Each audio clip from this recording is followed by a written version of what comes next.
সবাইকে একটা কথা বলবো। সেটা কি কথা? এখন বাজে রাত্রির 1টা, আমি এই যে মুড়ি খাচ্ছি, ঠিক আছে?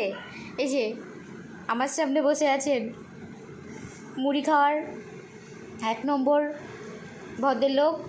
এই যে ভদ্রলোক বসে আছেন মুড়ি খাবেন বলে, একটু দুটো চানাচুর দিয়েছি মুখে, মুড়িও দিয়েছি, হবে না, ঠিক আছে? বসেই আছে। আর চোখটা দেখো, শুধু চোখটা দেখো একদম। যেই আমি এখান থেকে উঠে যাব, ব্যাস ও তখন এরপর আমাকে মারতে শুরু করে দেবে যখন রাতে ঘুমাবে আমার পাশে। সব থেকে ব্যাপারটা হচ্ছে এই যে নাল পড়েছে ওর, এই যে লাল পড়ছে মুখ থেকে, আমি মুড়ি দিচ্ছি না বলে। এই দেখো সবাই, এই দেখো লাল পড়েছে, এই যে ও মুড়ি খাওয়ার মাস্টার, কিন্তু আমি ওকে দিই না মুড়ি ভালো না ওদের জন্য, তাই দিই না।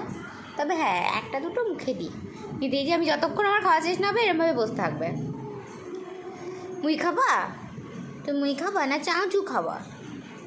কী খাবা বাবা? তো শোন বাবা, লক্ষ্মী বাবা, মুড়ি খাবা? নাতি 1টার সময় কে মুড়ি খায়? আমি খাই, আমার খিদে পাচ্ছে। তুমি তো নাতে খেয়েছো, তোমার তো এতটা তো খিদে পায় না বাবা। বাবা ঘুতুলাম, একটু তাকাও, ঘুমাই পাও, এখন ঘুমিয়ে পাও। হ্যাঁ, কালকে সকালে আমি তিত খেতে দেবো। হ্যাঁ, মুড়ি খেতে নেই, মুড়ি ভালো না, মুড়ি খেয়ে শরীর খারাপ হয়, ঠিক আছে? ঘুমাও, ঘুম আমি মুড়ি খাই, ঘুমাও।